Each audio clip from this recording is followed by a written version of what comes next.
咁呢個咧就係我哋星星運動會其中一個項目啦，就係立定跳遠啦。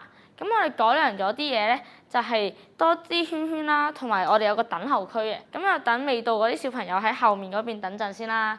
咁得嘅咧，我就會叫佢俾隻手我啊，出嚟。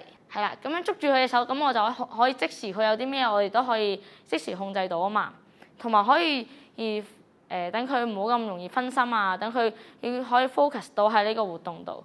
咁咧我就會叫佢踎低，因為咁樣咧可以訓練埋佢嘅大髀肌肉啊嘛。咁就跳入個圈圈度，同佢一齊做咧就可以參與性高啲啦。佢又會開心啲，同埋會喺呢個項目入邊咧會俾啲鼓勵佢咯。咁有陣時佢哋咧就會懶啊，唔想踎低落去，用少啲肌肉啊。咁咧我哋就可以隻手就可以扯佢落去，咁樣一齊跳。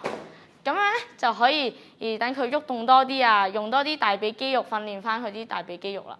再嚟一次，我哋跳係啦，耶，係咪？耶，叻仔！2025社區共融星星慈善奧運會，邀請大家參與同支持，耶！